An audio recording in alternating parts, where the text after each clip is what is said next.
6. The Stand. Night taught me the grammar of hunger. It is a language without vowels, a series of sharp, guttural stops that resonate in the hollow of the stomach and the chill of the joints. In the ruins of Kazanchis, I discovered that the city speaks most clearly when the rest of the world is sleeping. It speaks in the rhythmic crackle of a small fire, in the distant, predatory throb of a police engine patrolling the boundaries of the corridor, and in the heavy, expectant hush that falls between two shovels striking the earth. For many nights I studied this dialect until it transformed from a sequence of sounds into a kind of prayer. To be hungry and cold in the place where you were once full and warm is to experience a specific kind of spiritual vertigo. You are a ghost haunted by your own memories of dinner and blankets. We learned to decipher the wind. We knew by the smell of the air whether the task force was coming to harass us or whether the clouds were bringing the mercy of rain to wash the dust from our eyes. The Holy Holocaust of Home. We burned the house to keep each other warm. It sounds monstrous, a kind of domestic sacrilege, until you remember what home had become. It was no longer a closed shelter with a roof to ward off the sky. It was a memory that refused to leave us, a skeletal witness that offered no protection against the frost. And so we performed a holy sacrifice. We fed what was left of our life into the hungry mouth of a fiery flame. I gathered the wood with the reverence of a priest preparing an altar, bits of a broken cedar door that had once stood against the derg, a chair leg that had supported the weight of many a Mamila debate, a seasoned beam that had once held up a ceiling where my cousins had sung the songs of the emperor. I fed them into the glowing throat of the heat. The fire was ridiculous and holy at once. It was an act of finality and survival. It took what was ours, the physical remnants of our history, and gave us the only answer that mattered in the midnight of the street. Warmth, light, and a breathing point in the long, suffocating cold. You learn quickly the cruel and precise mathematics of that warmth. In 1 minute, the air is kind, and you crawl close, huddling against the embers until your bones remember the story of being held, of being safe, of being human. But in minutes more, the heat roars with a sudden predatory intensity, and you must flip your position so that your skin does not remember itself as ash. We were a people defined by constant, frantic motion within the radius of a single hour. We would crawl toward the heat, jump away when the singe grew too deep, rearrange the jagged stones of the foundation, and press gravel under a thin sleeping blanket to create a makeshift bed that would not cut into the kidney or the hip in the night. We became masters of the survival shift, a dance of displacement played out on the very ground where we had once slept in the certainty of walls. The Mother Stripped Bare. There is no place like a home, even when that home is reduced to a silhouette of debris. The place without walls. That was our only remaining shelter. The ruins stood around us like a mother stripped of her clothes, but still guarding her children with her bare skin. She who once held a solid roof above our heads, now held a persistent story above our souls. When the wind howled through the gaps in the rubble, it sounded like a chorus of the dead, the ancestors from the highlands and the patriots of the heart of hearts who would not let us go. The city of the developers had been made naked by greed, but we, the displaced, were not naked. We were clothed in the weight of our lineage. I remember stepping barefoot into a patch of earth where old iron nails jutted up like the jagged teeth of a buried beast. They were the iron teeth of the house, standing between us and the absolute nowhere of the government condominiums. One nail rose, ugly and honest, and I stepped on it with the full weight of my exhaustion. In another life, in a world governed by infection and fear, that nail would have taken me down, piercing the skin and anchoring itself in the bone. But this was a nail of home. It was a relic of our survival, imbued with some stubborn kindness of belonging. It pricked the surface, slid harmlessly under my foot, and in a way I cannot explain, it wounded me not. Sometimes belonging is like that. What should harm you becomes a sign that you once belonged, and that the memory of home can save you from the bite of the earth. Dispossessed constellations. We were a constellation of people who had learned to be family by the brutal necessity of the bulldozer. Nunu, Ben, Wosini, Betty, Ketcho, Joe, Engish, Surafel, Mike, Abuli, Wasi, Chuchuni, Abdi, Genbo, Adis, Ermi, Mazri. The many Kazanchisians, too many to name here. All of us were the living pulse of the neighborhood before the yellow machines arrived. Then came the systematic tearing. They tore Betty and Ben and Ketcho away, dragging them to the Warada Hall like captives. They offered them shelter and redevelopment, promises they held out like sheets of weak, rain-soaked paper. I stayed behind. I refused to follow the siren song of promises made by those who had broken the social contract 100 times before. I stayed behind because the house had given me a history, and my history refused to be packed into an unknown flat on a nameless hill somewhere unknown. I was alone then, in a way that is harder to explain than the physical ache of hunger. Alone means the small lights in the windows that once had faces are extinguished. Alone means the people who would shout back when you called are gone, taken like props from a stage. Alone means the city has been stripped of its humanity and turned into a place meant for transactions, not for life or memory. Alone means the state can be a long, cold hand that picks you up and puts you into a box, while it sells the very floor upon which you were born. Alone means finding nobody to share nothing with.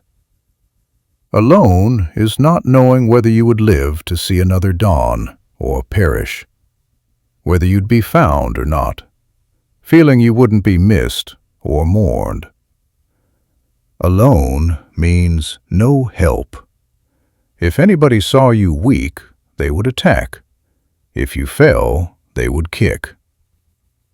Alone means no witness. Everyone would take everything from you, but they will never take you.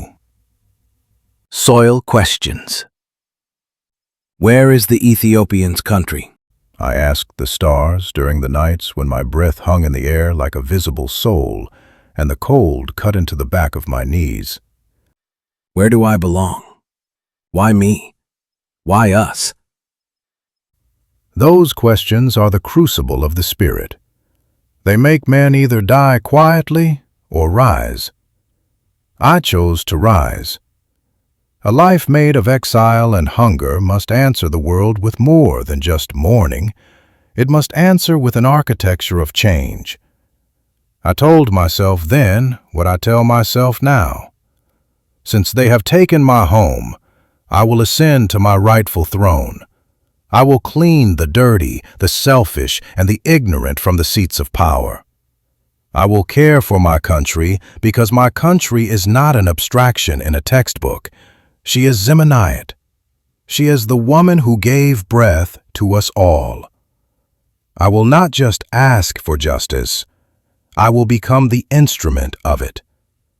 This is not the fury of a child alone. It is the claim of an heir. If the city fails to recognize me, her sovereign son. I shall make the city remember my face. Bare belly education. There are things a young man learns at an accelerated pace when his stomach is a hollow drum.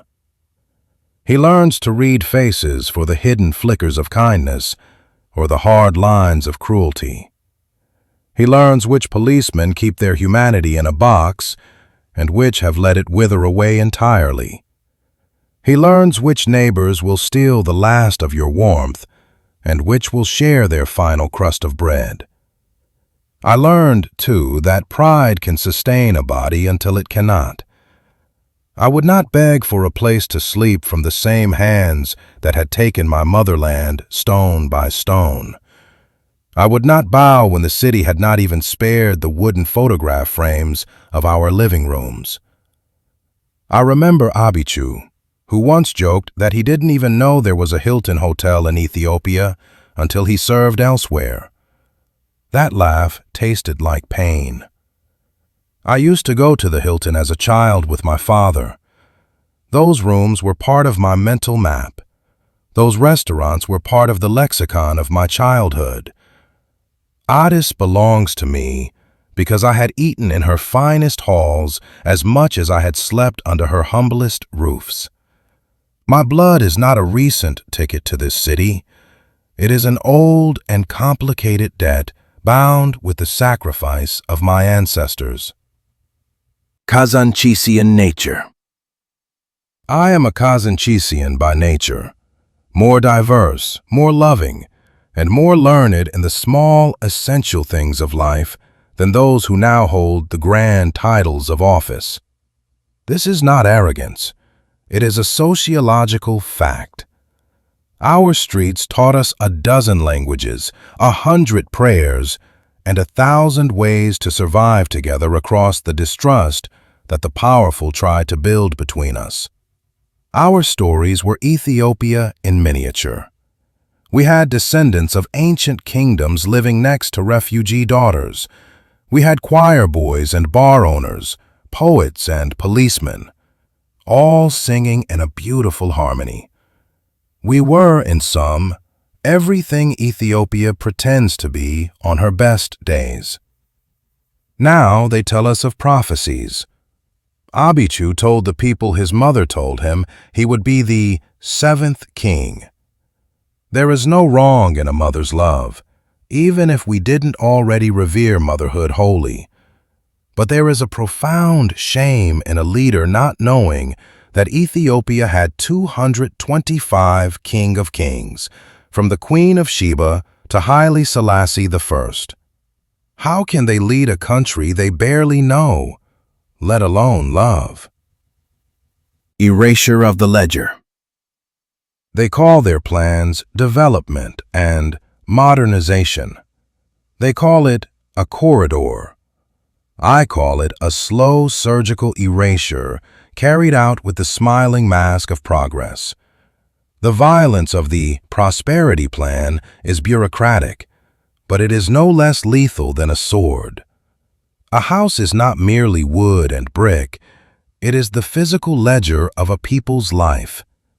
When you take away the house, you take away the proof that the people ever existed. When you move that proof to a different map, you unwrite generations. I had endured exile before, years in the Gulf, a life that taught me how to eat little and save less.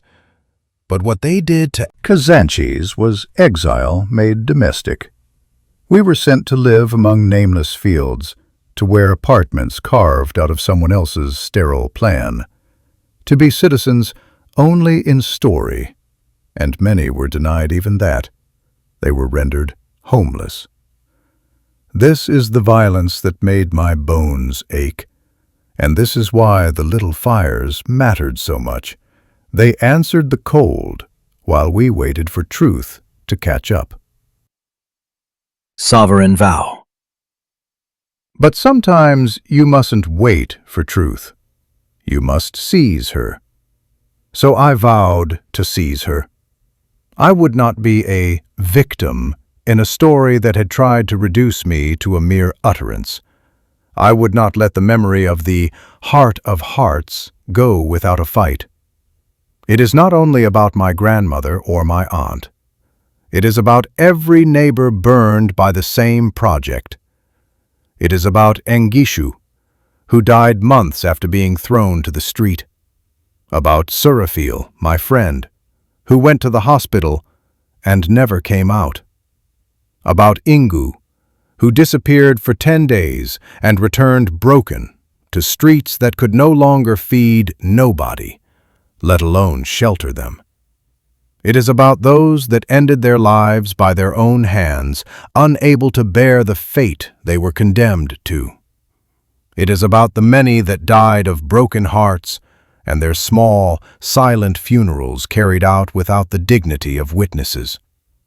It is about an entire class of people who had been made into a convenience for the city's market.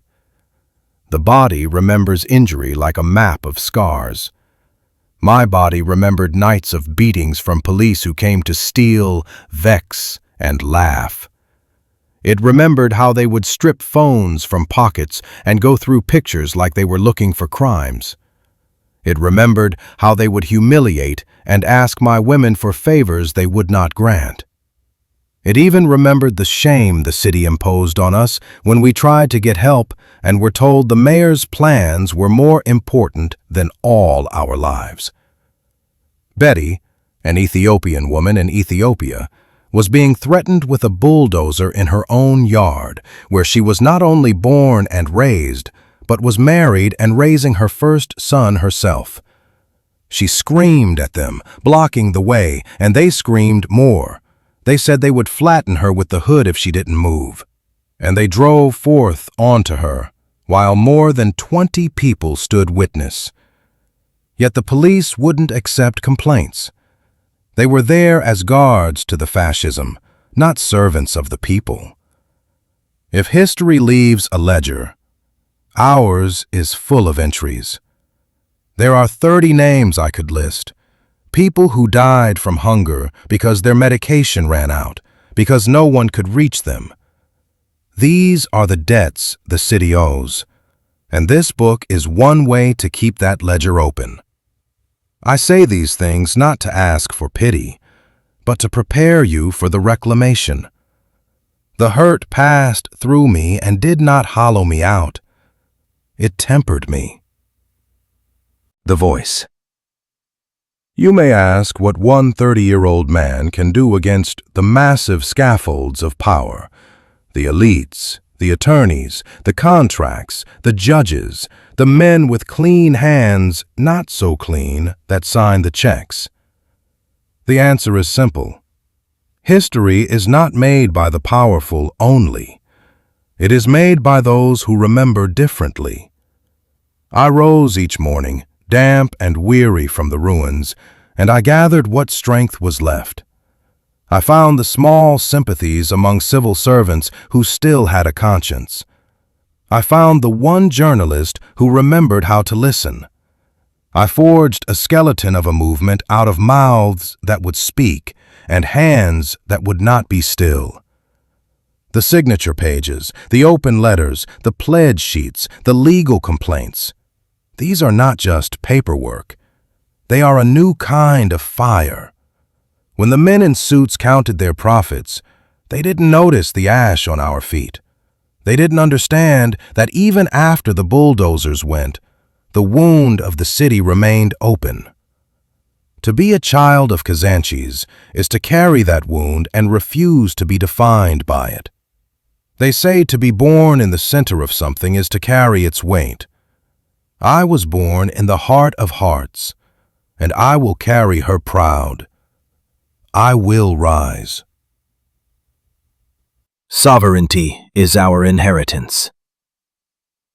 Imagine cold, cruel nights came, stripping the luxury of shelter away, and you had no walls no more, but something far more impenetrable. You had memory. Imagine the streets of Kazanchis gone silent, the music of the masinko and the hiss of the espresso machines replaced by a vacuum of sound. Yet the ground still breathing. The wind cutting through the hollowed-out blocks, carrying a heavy composite smell. The scent of ancient dust, the acrid bite of smoke, and the metallic tang of rain-wet ash. It was the olfactory signature of homes turned back into earth, a literal decomposition of history. Imagine in this void, you gathered wood that once held up your world, not mere scraps, but pieces of timber that remembered the vibration of laughter, the solemnity of prayer, and the weight of your family's footsteps. And you fed them to the flame. Imagine as the fire crackled, it moved in the rhythm of an old lullaby, the one your mother might have hummed while the world was Still whole. You weren't witnessing destruction. You were presiding over an act of devotion. This was the last warmth of a place that refused to abandon her children, even as her bones were being carted away in yellow trucks.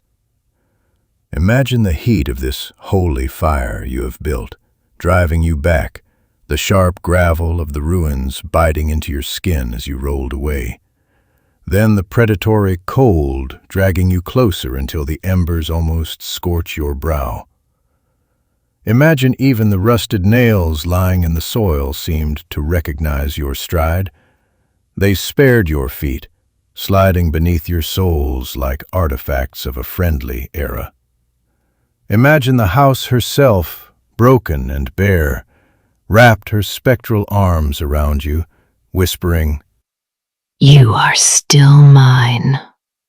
No developer can evict the spirit." Imagine everyone else was gone, taken to the sterile, nameless flats of the periphery, and you stayed. You were alone, but you were not defeated. You were a single point of consciousness surrounded by a vast, invisible army, the ghosts of courage. And in that sacred hour between the depth of dark and the first hint of dawn, when Addis was hushed and the city lights blinked like stars caught in a web of smog, you spoke your vow to the ruins. If they take my home, I will become the home. If they break my city, I will build her again with words and with will. I will not kneel to men who do not know her name. Imagine the fire in your makeshift chimney became your crown, the gray ash on your skin, your anointing oil. And you saw with a clarity that only suffering provides, this was not an ending, but a coronation in disguise. Imagine you were the sovereign son of Kazanchis, the last child of the heart of hearts, rising not to rule in pride, but to protect the flickering light of the human spirit that built the city in the first place. Imagine that morning no longer arrived with the crowing of roosters or the bronze tolling of church bells, but with the roar of bulldozers. The air shook with a mechanical fever, and the ground where you once raced as a child trembled as if it remembered the lightness of your steps and mourned their replacement by steel. Imagine out of that violent noise came a strange, absolute peace. The calm that descends only after you have lost everything that can be taken. Imagine you stood where your living room used to be, smoke rising around you like incense from a thurible. Everywhere else, the modern world hurried past, people with their heads down, eyes fixed on their screens, pretending not to see the open graves of the neighborhoods. You saw them all, but the heat of anger had cooled into something heavier and cleaner. Resolve.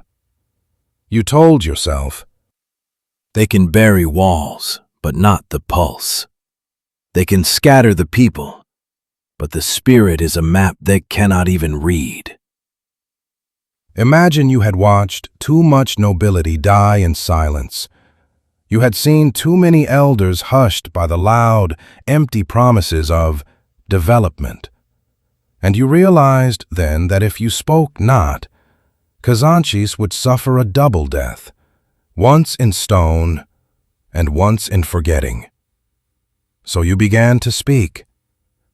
At first it was a private litany, whispering the names of the old houses, the secret alleys, the heroes of the fascist invasion, the resistance of the Derg era, the colonel's mercy. Then those names grew into sentences. The sentences became visions of a nation reborn, and the visions became a voice that would not rest. That voice proclaimed that Ethiopia still had children who remembered her true face, not the face of a corridor plan, but the face of a mother.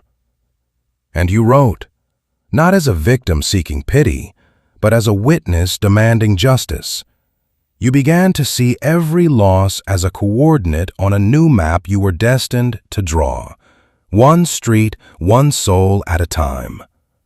You thought of your father, Aina Ilam, proud and stubborn, of your mother who labored in exile to keep the flame alive, of the colonel who never took a bribe. They were your professors. They had shown you what honor looked like when the world turned its back.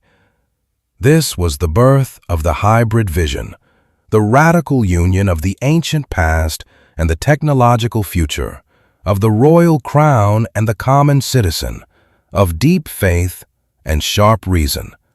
It was the dream that Addis Ababa could rise again, not as a cold monument to political vanity, but as a home rebuilt by the collective conscience of her children. Imagine that night, you wrote the first line of your new life on a piece of charred cedar. I am the king from Kazanchis, not of wealth, but of memory, not of people, but of purpose. Such was the life Addis Ababa was condemned to, and such was the path through which Ras Nahom Aina Ilam ascended to his rightful throne. The Awakening. He rose from the rubble like a man summoned by the gravitational pull of history itself. The night had not just passed. It had burned his name into the very atmosphere of Kazanchis. By the first gray light of dawn, Ras Nahom stood on the precise coordinates where 647 had once breathed. He was a figure carved from the wreckage. His clothes carried the pungent, holy scent of cedar smoke and dust. His eyes held the twin reflections of all that had been violently taken and the terrifying clarity of all that would be reclaimed. For 40 days and nights he had existed in a state of primitive grace, sleeping under the vault of the open sky. He had fed the fire with the literal bones of his home, feeling the warmth of walls turned to ash as they surrendered their last energy to keep him alive. Even in its pulverized state, the house kept him safe, a spectral shield that warded off the predators of the night, the robbers of the ruins, and the cold, bureaucratic indifference of the city beyond. The iron nails of the old foundation, handmade and honest, seemed to sense his weight, shifting beneath his feet to avoid wounding him. It was as if the soil of Kazanchis herself refused to release her son to the void. Exile to inheritance. Nahom had known exile before. He had navigated the hollow loneliness of foreign lands and the much deeper, more agonizing exile of being unwelcome in the streets of his own birth. But in that hour, as the last of the embers dimmed into white powder, the internal shift was total. It was no longer grief that moved him. It was an awakening. He no longer looked at the landscape and saw ruins. He saw inheritance, a vast, untapped ledger of spiritual wealth that no bulldozer could ever touch. The son of truth and vision, grandson of Colonel Teferedigan Yitna and Wasin Demisi, descendant of a line that stood shoulder to shoulder with kings and scholars, Ras Nahom realized the time for petitioning was over. The weight of Addis Ababa's forgotten nobility, the master builders, the poets, the freedom fighters, and the artisans who had crafted the city's soul, now rested squarely on his shoulders. He was the designated carrier of their exact lines. He remembered the colonel's creed, a mantra of the real Ethiopian forge. Fear no fire but the fire of shame. Fear no death but the death of honor. Those words, once whispered over the steam of the Sunday coffee, now became the percussive rhythm of his heartbeat. And so, Ras Nahom began to walk. He walked through the cleared, sterile streets of the corridor, where hotels stood like hollow glass monuments to a prosperity that had no roots. He passed the ghost sites where churches and homes had once touched shoulders in a communal embrace. With every step, he performed a liturgy of naming, calling out the nobles, the colonels, the artisans, and the neighbors. He was calling them back to life through the sheer force of remembrance. The pulse of the mother. The people, the displaced, the hidden, the survivors, began to notice. At first, the whispers were cautious. He is the one who stayed when the machines came and went. He is the one who slept on the dust and ash. Then, they began to listen. He spoke not of Ethiopia as a collection of slogans or a map of administrative zones. He spoke of her as a living mother, violated and forgotten, whose heart had been torn from her chest. His words moved like subterranean fire under the city's skin. The young, the homeless, and the unwritten began to gather around him. They saw in him a witness who spoke the ancient tongue of the ancestors, but dreamed in the sophisticated language of the future. They called him the heir of 647. He claimed no title for himself. He only looked at the rising towers and said, "Ethiopia must remember her heart, or she will vanish into the stone." In the presence of the son who refused to leave, the city finally began to find her pulse again.